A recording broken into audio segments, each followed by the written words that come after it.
সম্প্রতি এইচএস কাউন্সিলের পক্ষ থেকে কিছু ফ্রিকোয়েন্টলি আস্কড কোয়েশ্চেন প্রকাশিত করা হয়েছে, যেগুলো রাজ্যের উচ্চ মাধ্যমিক স্কুলের বিদ্যালয় প্রধানদের জেনে রাখা দরকার। যদিও আমরা সেই এফএকিউগুলো সবাই দেখেছি, তবুও এই ভিডিওর মাধ্যমে আমি একটু শেয়ার করার চেষ্টা করলাম।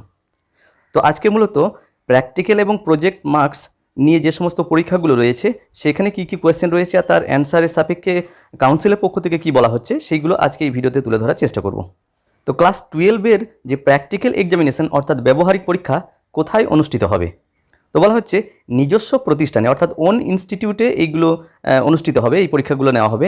শুধুমাত্র কোয়েশ্চেন পেপার এবং ব্ল্যাঙ্ক অ্যান্সার স্ক্রিপ্ট কাউন্সিলের পক্ষ থেকে সরবরাহ করা হবে।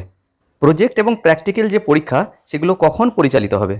বলা হচ্ছে একাদশ শ্রেণীর ক্ষেত্রে দ্বিতীয় সেমিস্টার পরীক্ষা পরিচালনা করার আগে এবং দ্বাদশ শ্রেণীর ক্ষেত্রে চতুর্থ সেমিস্টার পরীক্ষা পরিচালনা করার আগে এই পরীক্ষাগুলোকে নিয়ে নিতে হবে।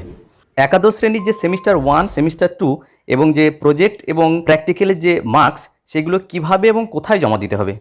বলা হচ্ছে সেমিস্টার 2 শেষ হয়ে গেলে একাদশ শ্রেণীর যে সেমিস্টার 1, সেমিস্টার 2 এবং যে ব্যবহারিক এবং প্রজেক্টের যে মার্কস অর্থাৎ প্র্যাকটিক্যাল এবং প্রজেক্টের যে মার্কস সেগুলো কাউন্সিলের ওয়েবসাইটে জমা দিতে হবে বা কাউন্সিলের ওয়েবসাইটে আপলোড করার কথা বলা হবে। নির্দেশিকা যখন আসবে সেই মার্কসগুলো কাউন্সিলের পোর্টালে আপলোড করে দিতে হবে। সেমিস্টার 1 এবং সেমিস্টার 2 এই পরীক্ষাগুলো কে নেবে?